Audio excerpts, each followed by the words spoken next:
Welcome into the Husker247 Podcast. I'm Mike Schaefer, joined by Michael Bruntz, Brian Christopherson. It is Monday night. Nebraska has its quarterback of the future.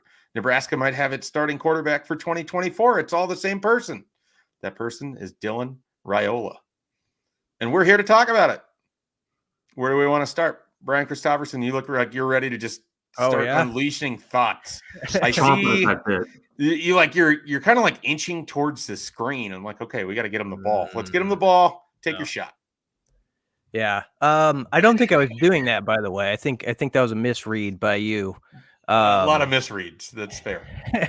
No. I think I just want to, like, tonight just recognize it mostly as like the most significant recruiting Husker win that I've covered and that we've had in modern history. And we can, at least in my mind, I'm trying to like save all the what's this mean for 24. I'm sure we'll end up getting into some of that because we do that sort of thing. Yeah, good luck saving that with me at the helm, buddy. Yeah, I might fail on that, but I mean, I'd just start with to get the number 2 player overall in this recruiting class. Georgia's the leader since May in that, and it seems like that's where it's going to go with the legacy situation with his father attached to it. It's a special win for Husker recruiting that this week I think will go up in one of the top. It's like one of the top 10, sort of news weeks I'll remember on this beat. I think it's been that strange, that exciting, sort of surprising at times. And a lot of anxiety was attached to it for the fan base, especially after the whole McCord thing last week. But this is a week where you toast the glass, or this is a night where you toast the glass and you say, hey, they got one, and it's a big win that is not just being recognized within our borders, but throughout college football is a significant deal. So sometimes you just got to acknowledge that and save some of the other stuff, but we can get to the other stuff too. I'm not going to be a party pooper. BC, are you working on a book that's going to be called 7 Days in December? Just starting from Monday at 4:30 last week to Monday at 4:30 this week, just like those 7 days and what transpired for Nebraska in that run. Because I think people would read that book. Yeah, we could all work on that together, and split up the chapters. Yeah, it's kind of a knockoff of the old thing with the Red Sox, and I think let's do it Nebraska style. When the Red Sox beat the Yankees, we can do it with the quarterback. So that'd be pretty good. So I'll start working on the first chapter if you want to. I'll let you know where I'm headed, and you can take off from there. All right, I love it, Bruntz. What when this finally went down? So let's peel back some of the curtain here. No one in this podcast was remotely surprised that Dylan Raiola committed on the surprise might have been the timing of exactly when it happened, but would it be fair to say that from Monday of last week on, you were operating on the premise that Dylan Raiola was going to be in Nebraska's class? Yeah, I think pretty quickly on last Monday, whenever it was like, okay, this is a thing. And it was a thing with just kind of out there for about an hour. And then it was like, remind me the timing of things. Like, it wasn't much longer after everything kind of hit the fan that it was like, okay, and this visit's happening this weekend. So Monday, here's how I know it. Monday at 5:00, I went to take a shower. At 5:15, I looked at my phone, and the entire world as I knew it had been blown up. So pre-5:00, did not have a thought in the world that Nebraska would end up with a number one quarterback in the current recruiting cycle, or at least as it's currently ranked. And then by 5:15, it had flipped on its head. And then the other part of all of this, and I don't know how well of a job that we did explaining it, the information about it on Monday of last week was coming from Georgia. Like, it wasn't like, hey, Nebraska feels like they have a chance here. No, it was Georgia's like, yeah, we're going to lose this kid. Like, we're losing this, which is a remarkable way for it all to sort of come about, because obviously Nebraska had Kyle McCord on campus. There's so many different little threads that you can pull on this whole story. And that's why I joked about that book, but legitimately BC said it. You may not find a more entertaining, in some ways aggravating, in some ways intoxicating week of Nebraska recruiting than sort of what we just went through. I mean, at one point, it looked like Daniel Kalen was going to Michigan State. Kyle McCord had already just departed Nebraska's, orbit, and you had no idea what was going to happen with all of it. So the week in question, it was just phenomenal. But going back to that moment, yeah, everything kicked off at 5:00 basically last Monday. And at 4:30 this day, or this Monday, as we're recording this, Nebraska gets that commitment. Like, it's a pretty wild 7-day stretch in there.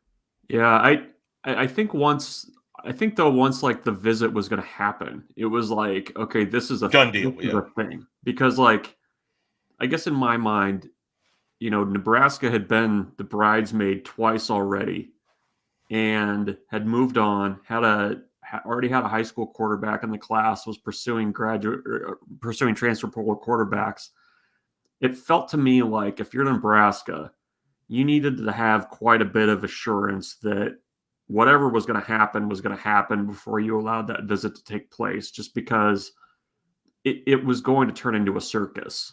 And it did to a degree, but I think, Nebraska, I think, had a pretty good idea of where things were headed before Dylan Raiola ever got on that plane to get to Omaha. So I don't think that anything that's happened, the commitment today, was a huge surprise. I mean, I think once the wheels were in motion with the visit, I think that was a pretty good indicator that things were headed in a good direction for Nebraska. I mean, the tough part was kind of how you navigated everything else in my mind. I mean, how do you kind of make that work with Daniel Kalen? How do you, obviously Kyle McCord didn't work out. I think that was, partially Nebraska, I think partially him, because I mean, when you get a commitment from the number 2 quarterback or the number 2 player overall in the country, I mean, that makes kind of that picture, or whatever you had kind of devised the quarterback picture to look like,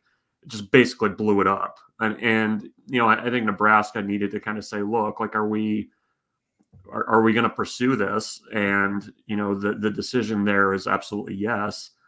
If there's a chance you think that it's going to happen. And, to their credit, I mean, Daniel Kalen seems like he's going to be in the class. He's indicated that. I think, you're going to end up with 2 Elite 11 quarterbacks out of this deal, which is what Georgia thought they were getting. Yeah, and I mean, I would not have bet on that for Nebraska as of Thursday of last week. So, I think, it actually ended up pretty good for Nebraska, all things considered, in the midst of a hellacious 7-day stretch.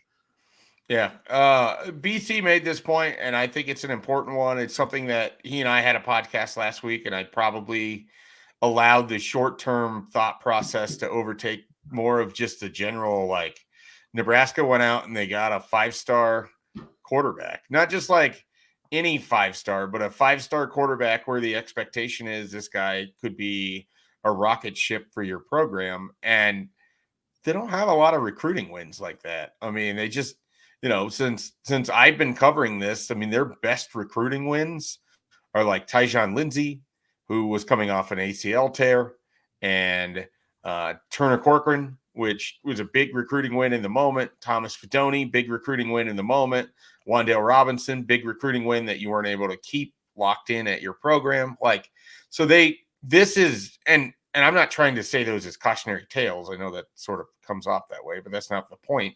The point is, like, as big as any of those individual ones were, this is like several times bigger than any of those.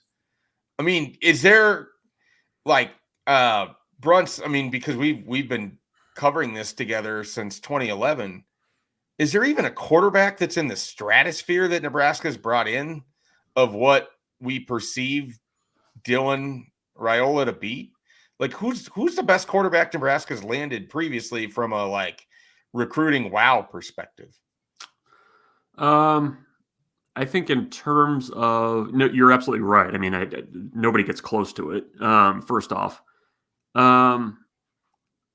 I mean, is Tristan Gebbia, just based on the offers that he had at the time? Yeah. I was thinking probably- Adrian is probably the next closest that I could maybe think of.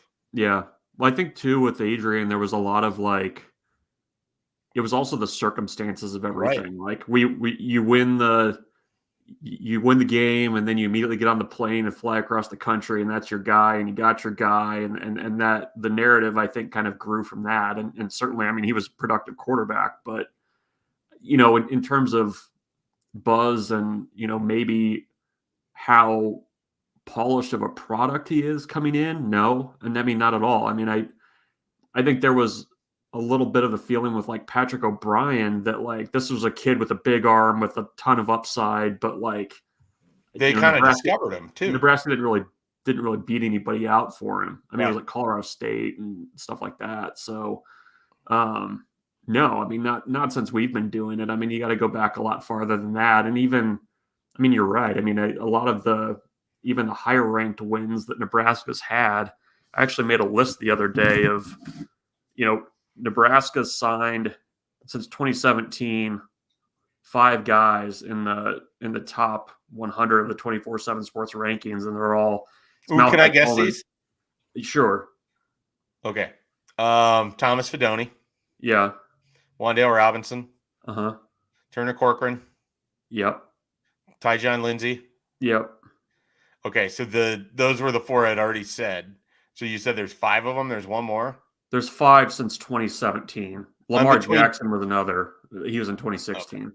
All right, so I'm between 2 different names, and I'm going to go with the linebacker first, Nick Henrich. It's Bryce Benhart. It's a Matt Rule signing. It's a Matt Rule signing. Top 100 player from the 2023 class. Who am I blanking on? Malachi Coleman. No kidding. Wow, I didn't get there. Carter Nelson will be he'll be number 6. They would actually have, based on the composite rankings, if everything holds the way it is, they would have 3 this time around with Grant Bricks, Carter Nelson, and Dylan in the Raiola. top 100. Grant Bricks is that high on other services, huh? Mm-hmm. Yep. So that's kind of where things are at. But I mean, I don't think it's close in terms of potential impact and what it can mean. And the shame of it is kind of, I mean, you missed out on some peer recruiting opportunities in the class. I mean, I think there's going to be a lot of potential bump to come from it. But I mean, that's kind of the one thing is you didn't get kind of the Pied Piper aspect of it in the 24 class, which I think could have probably been there if it had, happened a little bit earlier, but you take what you can get, I guess. Right. Yeah. I mean, it's one of those where you're not going to, what is it? You don't lick a gift horse in the mouth. Is that the phrase? BC, you're old. Is that the phrase that they use back? I didn't hear how you said it. What did you say? Did you say don't look look or lick? I thought you said lick. You said lick. I didn't say lick. I thought you did. All right, people, if you're listening to this, if I said look or lick, let me know. But I said look, so they're going to look wrong on this. Don't lick that. Don't Back in the day, lick their wounds when they're wrong about it. You do neither of those things. You don't lick your wounds? You don't lick a gift horse and you don't look one. You definitely don't lick a gift horse. That just sounds gross. But yeah, I mean, this is a situation where you would have loved to have gotten the commitment in April, and you could have trumpeted that around, and you try to build off of it. But that's just not how the game was going to be played for Nebraska this time. And I think even if it's just going to be a 2-day commitment of Dylan Raiola before he signs, like, it's a pretty glorious 2-day run for Nebraska there. And I think they'll benefit in 2025. I don't have specific names exactly, but you got to think that Nebraska is going to do a pretty smart thing by lining up some of these 2025 offensive players to come by to watch practice, where your shiny new 5-star quarterback is running things with the first team, as we anticipate it's all going to look like. We can't act like it's not fascinating too, that, and I'm not trying to cause friction. It's just the way it is. Like, Danny Kalin had a big say in with bonding with a lot of this class that's signing on Wednesday, and Carter Nelson and all those guys. So that part is really interesting to me. I think the other thing is, I don't know if you guys would agree with this, but basically we've been following Dylan's recruitment for 2.5 years. So he's been probably the most watched, analyzed, talked about one recruit there's been, one of them in Husker history. And yet I don't think we know much. We don't know him, like, because he was kind of like, and that's not a knock on him. It's just the way that process plays out Yep. when you're so high profile, and you probably have to be a little guarded, have to be a little distant. And I know I talked to him the one time when he came to the Friday Night Lights event, and we wrote about that and all that. And a lot of the dealings have been with the national recruiting writers and Steve Wiltfong, and that's understandable. But as far as this fan base and the local media and stuff, like, we're going to just be getting to know him personally the first time he really does interviews around here. So that part's fascinating to me. Just like, you have this guy who so much oxygen has been spent on, and all this stuff. And it's like, we're really still like in the elementary stages of knowing who he is and kind of how he ticks and all that stuff. So that part will be something. And it's I guess just part of the intrigue of this story to me too. Yeah, no, you're absolutely right. I mean, Bruntz, have you ever talked to him? One time, I think, early on, but it was Yeah, early. I'm like the only one on the podcast that's never talked to him. Yeah, never had a conversation. I was just thinking, like, as you were kind of going through that, you didn't necessarily get the recruiting balance in 24, but with the way college football is now, I mean, is there value in having somebody like that when it comes to, like, the portal? Like, because you think about, I mean, just today you had true freshman starters at USC go in the portal. These guys know each other. Like, I think there's something to be said for maybe not even having that potential, like, connection for the 24 class. But I mean, let's say after spring ball, when that window opens, is there a benefit to having somebody like that on your roster that's a known entity, and a kid that's played in Texas, Arizona, Georgia, like, he's kind of regionally diverse, I guess is another way to put it. He's played with a lot of guys. Like, I do kind of wonder if there's a kind of future benefit to Nebraska for that, beyond just the obvious of, if this thing takes off and, he starts playing really well. If you do kind of have that connection out of the portal, Nebraska really hasn't had either. Yeah, I mean, that's certainly one way to kind of look at it. Like, these guys all interact, they all talk with each other.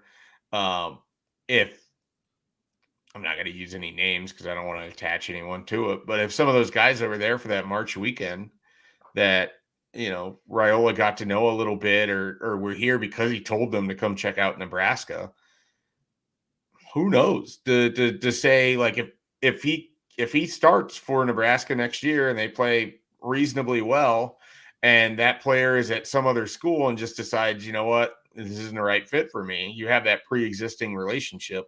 You're absolutely right in that regard. I'm very curious too.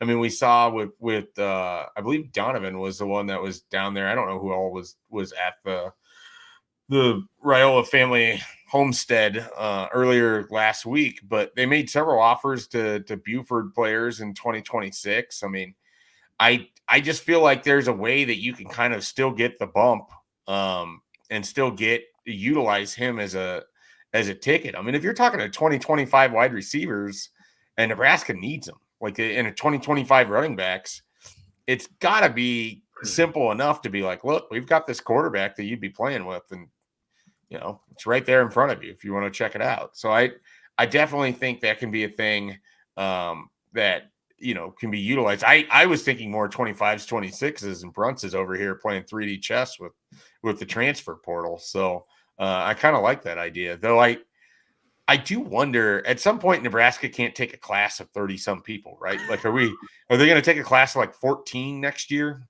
Is this going to be a thing? Like, I'm baffled by what it's all going to look like. That's a totally different conversation that we don't need to have on this podcast. But man, the numbers are going to be wild to sort of figure this all out.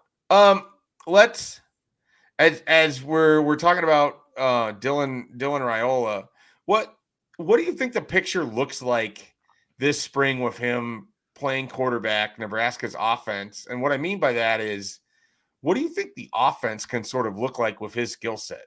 You know, Andrew Ivins talked about him as having the best deep ball of any quarterback in this class. Yeah. We know that Marcus Satterfield and Matt Rule feel very strongly that one of the things they want to do is take shots down the field with the athletes that they would have at wide receiver. Couldn't do a lot of that this year with their quarterback play, even though they placed a lot of zero coverage. What do you think it looks like, though, BC, when you think about, you know, Dylan in this offense and what we watched this last year where Marcus Satterfield kind of had to throw it together each week, depending on whichever one of the three quarterbacks was starting? Well, just off the surface, you hit on the main thing to me, is his arm. And I mean, I go back to 2.5 years ago. The first throw I saw him take is that 50-yard rope down the sideline as like a 15-year-old. I was like, okay, I get it. Like, cause I remember I went to the stadium that night and I was kind of like, okay, I was rolling my eyes about it. Like I knew, you know, the name, the legacy part of it and all that, but I thought this is going to be a deal where we're going to overhype someone to what their skill set actually is. And then you watch him throw 5 passes that night and you're like, no, okay, he's got the tools. Like, we'll see, like, if all the other stuff can come along with it. The thing about Dylan that, I mean, you got to think is also part of his set is, you know, growing up with his dad having been like a 14-year veteran in the NFL. I remember even back in his first interviews, he was talking about how much he learned just by talking through the game with his dad. His first like high school quarterbacks coach, or one of them, was John Kitna, who played in the NFL for a really long time. And so I think he's probably picked up a lot of things that, you know, sort of, I'm not saying it's the same as like Garrett McGuire, but sort of like you're always in the lab. You've been in the lab your entire life, and you would think that's going to be useful to you. And when you go to a new place, you can pick up stuff faster than the average guy. So I'm kind of expecting that with him, because of his background. But yeah, the deep ball is what really jumps to me, because we talk all the time about these receivers like Malachi and Jalen and Demetrius Bell, maybe, you know, being speed guys. Matt Rule said they think they have the fastest receivers sort of in the country that have been hidden behind the scenes, and they're going to step out more and more in the next year or two. Well, this is a chance to show that's true with a guy who should be able to get him the ball, you know, pretty effectively downfield in a way that maybe we did not see this year. Yeah, I mean, it should look different than the game plan that they ran against, say, you know, Northwestern. What do you got, Bruntz? Yeah, I was gonna say I mean, do they even know? I mean, like I feel like in some ways, whether it was going to be Raiola, whether it was going to be Kalen, whether it was going to be McCord or Chubba Purdy or whoever, that Blake Shapen, your boy. Yeah, Blake Shapen. You know, go on down the line. I don't know that there was necessarily like this is what we're going to do, and we need you to be this. It was very much like, you know, we'll kind of see what it looks like, you know, after signing day and kind of go from there. Like, and I think that you kind of have to do that. I mean, you look at the different kinds of quarterbacks that they were looking at and the quarterbacks that they have on their roster. You know, I don't know that you could really go into that recruiting process and say like with certainty that this is absolutely what was going to be. And we still don't have clarity on what the offensive coaching staff is going to look like. I mean, you still have the interim tag on Josh Martin, and that needs to get sorted out. So I think there's still room for movement with what that offense ultimately looks like. And I mean, even if, let's say, you get a running back out of the portal, or a late high school guy that you feel good about or something. I mean, I feel like that could also send it in a little bit of a different way too, with kind of how they're going to approach things. Switching gears again here a little bit. What do you think it's going to like be like around here? We've seen freshman quarterbacks start before. Adrian Martinez did it, but this one feels so incredibly different because of the last name and the fact that there's been 3 years of buildup for it. Like, I'm anticipating there's going to be like a hyped crowd for the spring game. Like, people just fired up to get their first glimpse of this guy in a Nebraska jersey. I actually think in some weird way, it's going to make there's going to be like some real juice or energy in the building for those early non-conference games. Because it's like people are going to be fired up to watch Nebraska play UTEP to start the season because this guy potentially could be your starting quarterback. In addition to just like, oh, football's back. You're gonna get an opportunity to sort of see the future in the exact moment, every time he plays in 2024. Yeah, I think it's going to be similar to 2018. I mean, I don't want to just Frost. I don't want to just like look over like stuff, and act like this is going to be something that's never happened before around here. I do think there's going to be a lot of fervor, but I mean, there definitely was in 2018 with Frost coming in the first year in that spring game and Adrian and all that stuff.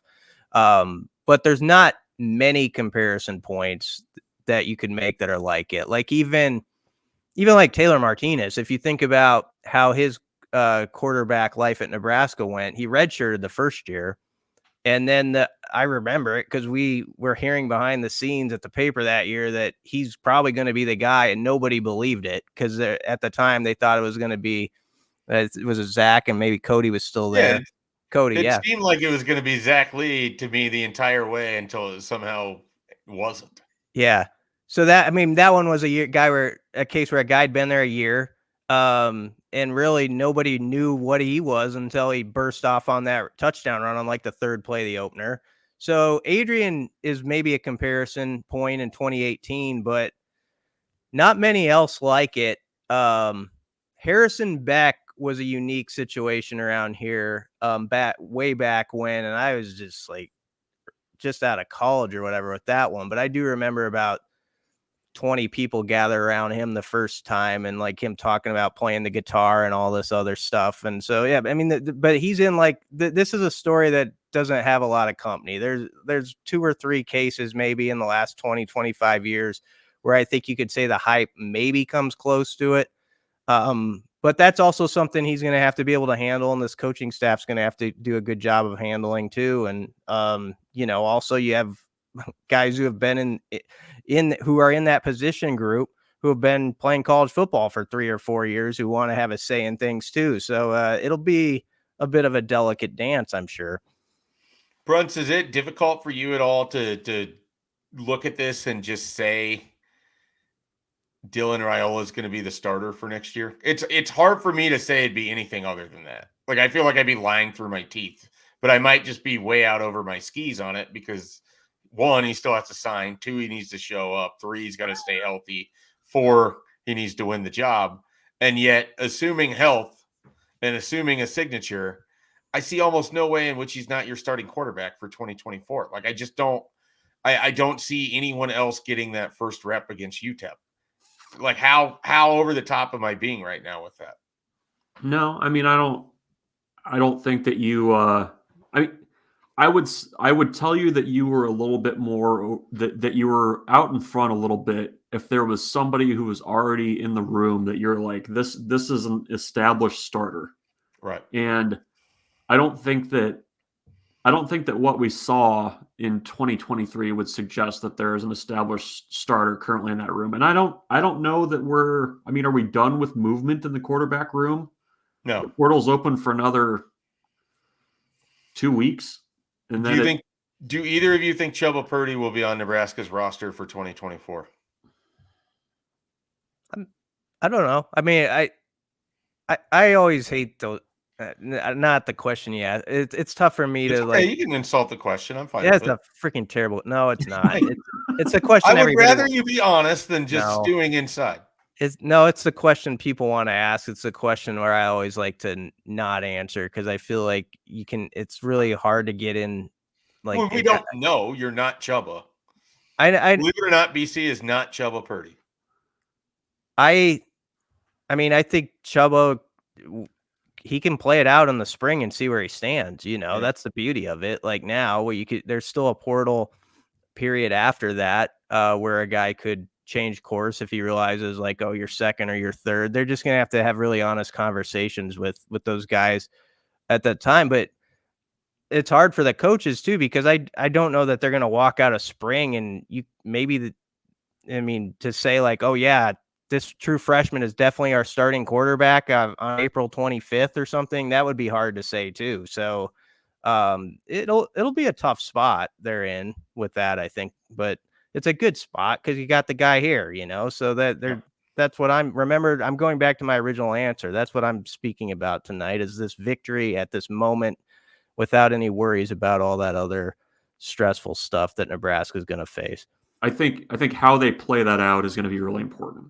And I think the fact that you have two very talented freshman quarterbacks in that room, I think makes it a little bit more of a complicated situation. So I think for somebody like Chubba Purdy, who has graduated and played a little bit last year and looked okay at times, I think there's probably more thought that has to go into it now that you have two guys that are quite a bit younger than you, that are well thought of and recruited by the staff. I mean, that's the reality of the situation. Whether that's, whether he sticks it out, whether he plays it through the spring, I don't know. But, I do think the presence of two freshman quarterbacks coming into the program in the spring, I think that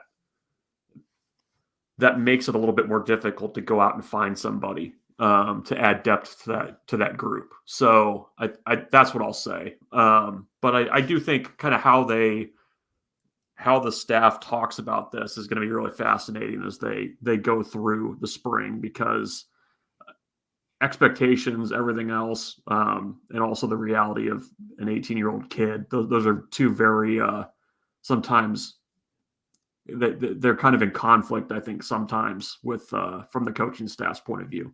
The thing about it, go ahead, Schaefer. I was just going to say real quick, like, there's definitely going to be growing pains. And then here's the other thing.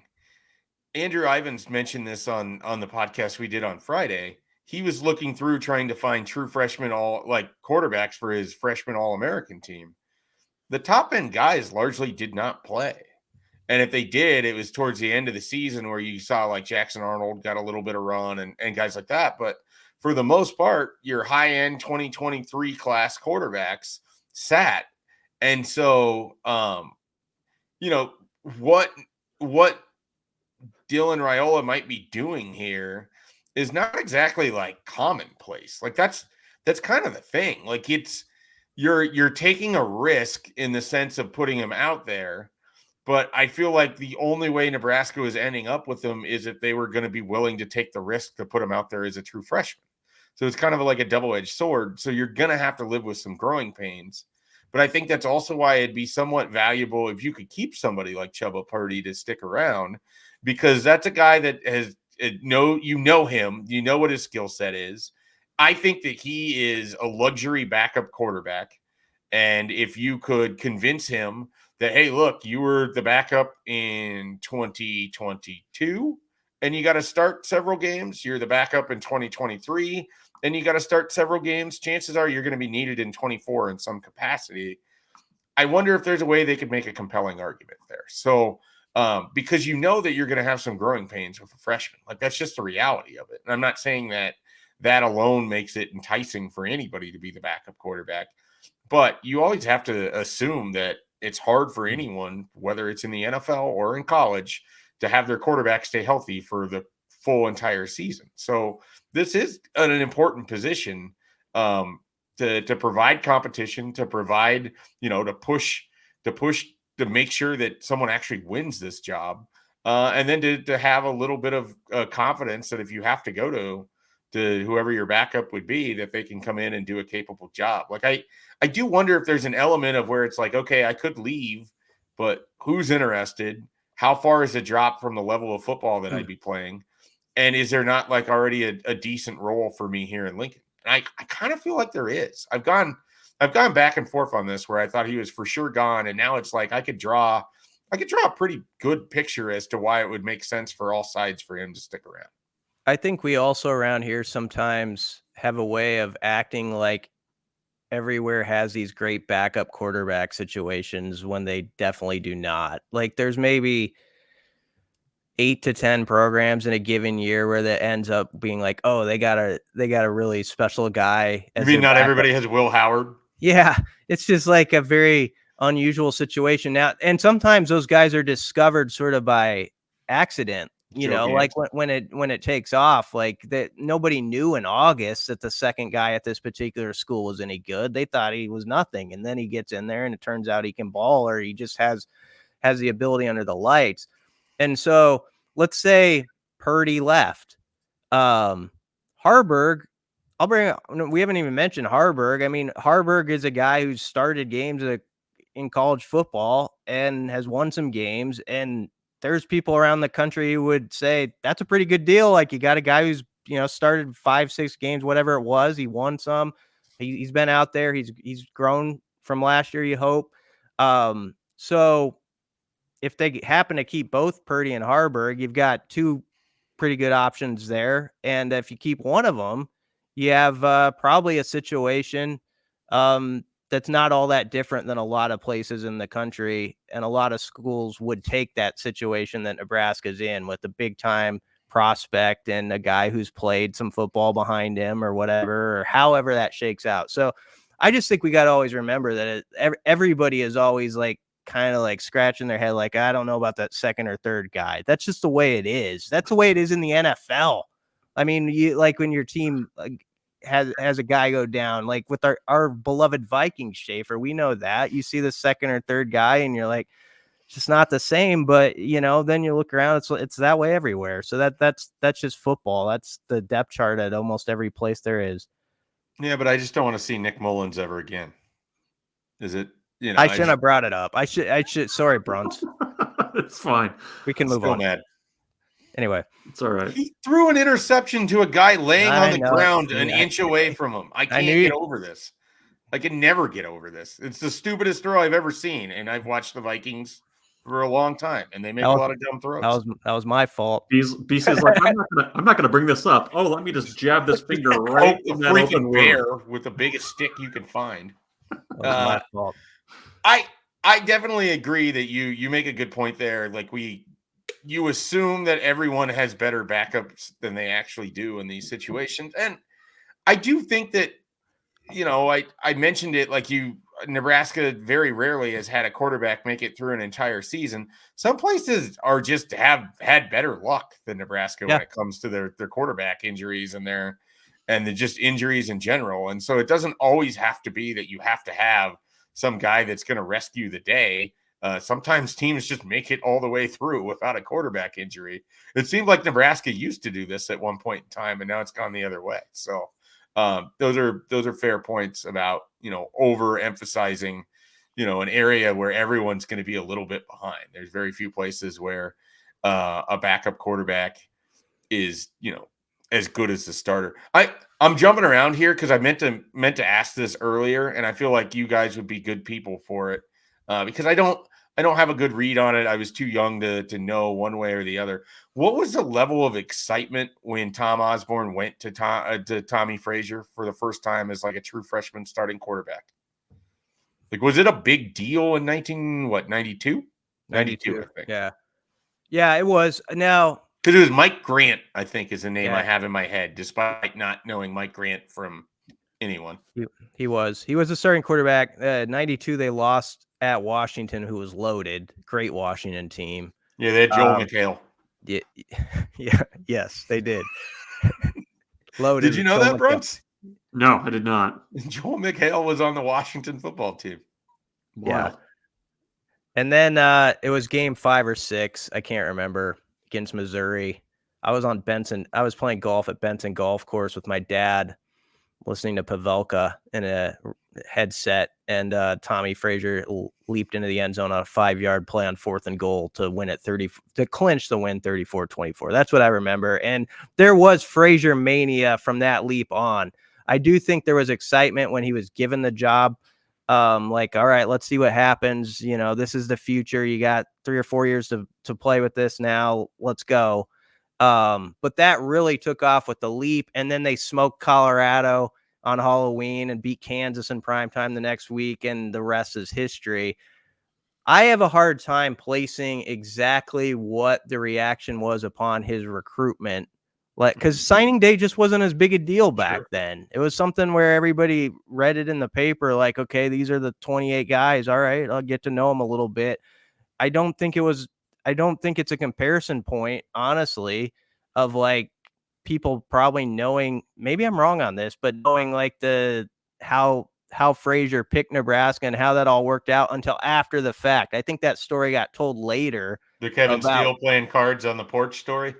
Yeah, and there's other stuff. I think supposedly like Frasier's family, like Nebraska got whooped in that bowl game in the Citrus Bowl, and they're kind of like, oh, tough one, coach. They're kind of giving it to him a little bit. They were recruiting Frasier a day or two after that. But I do think some of that came out after, is my point. Like, I just don't think we were following it like in real time as the recruitment happened like this one. That's where it's so different nowadays. This one I remember a little bit better. I was a little older. You're more in tune with the team. You're reading all the coverage in the newspaper. The Eric Crouch situation, too, because he was a true freshman quarterback as well, right? Like, he wasn't a redshirt guy. Yeah, I mean, that one played out a little more, I think, play by play a little bit, where it got out that, they need to make sure he was still there and all that stuff. Right, so, yeah. Yeah, that was probably. I was a Bobby Newcomb guy, so I was Yeah. not a fan initially.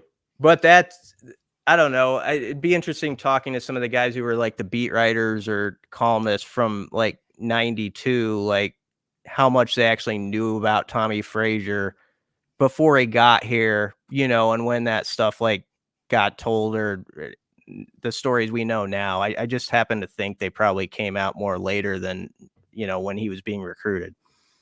Yeah, that's probably true.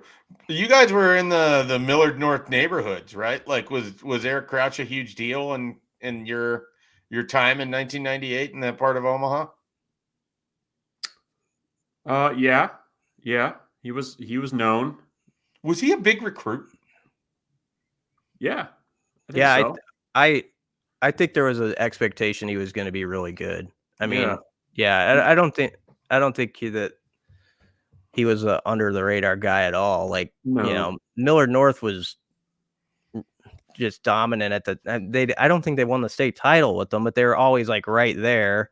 And he was that guy you'd see his highlights every Friday night. So yeah, I think people were pretty in tune that he was going to be pretty good. And but it's similar to all these guys like Taylor. The first time you saw him take off, Taylor Martinez, and run, you're like, okay, this is going to be This is going to be an interesting ride. And I think that's happens with all these guys, where you still have to see it in that Husker uniform, that first play or so, where you're imagining stuff before they take the field, but you still need that moment for it to really, sail sometimes. And so we'll see if that happens quickly in this situation. Anything else you guys want to get to here on our Dylan Raiola commitment podcast? No, I was just thinking, Crouch was down to like Nebraska, Notre Dame at the time. Like, it was really, he was a significant national. Bob Davie was going to install some sort of offense that Eric Crouch would have been able to run. I guess. I have a lot of doubt on that one. I don't know about that, but yeah, I mean, he was like a All-American, like really highly recruited. Like, he was not under the radar by any means, nationally or in the Pepperwood. So, and we shouldn't act. I probably shouldn't act like they weren't covering recruiting somewhat, like on some of these guys' stories as they were. You just weren't calling Tom Lemming's phone number to get recruiting updates. It was just more like that. But I mean, you can go back and watch like a 30 for 30 on like Marcus Dupree and see like there's all sorts of fascinating stories popping up in the paper about this and that. So I mean, there's definitely been examples where people have been tracking stuff pretty closely. But yeah, sometimes you had to call a hotline to get some information on something. So it's a new ball game. Is that something we should debut at Husker247? we have a phone that the three of us, like we have different hours that we're in charge. Bruntz If can people take the call, late they actually get us, and we have to talk through the day of what happened in recruiting. I answer, big heavy sigh. You're like in the middle of your spiel. You're like, oh no, you missed the extra point because you're watching Wyoming versus Hawaii at 2 a.m. Fresno's going to do it again. Yeah. Can you imagine that hotline like last Monday? Like there would have been excitement about the Raiola stuff, but you would also had to handle the McCord thing. It would have been. Now, what does this mean for Kyle McCord? Yeah. No, that would be. We should look into that. Maybe we should hire some interns that their job is just to man the hotline. You can get college credit by just manning the hotline. Is that a thing? Can we do that? I saw the other day it was like a retro commercial. This is related, by the way. But I didn't care if it was or not. I'm excited. It was like it had like the phone, and you had like a headset, and then it like clipped, so then you could have the receiver of the phone up to your head, but your hands were free. So like you could be like peeling carrots or whatever. Like if we do the hotline idea, I'm only going to do it on a landline, and I will probably have to find one of those headsets, the headset clips things. Yeah. So you could keep stirring the sauce. Yeah.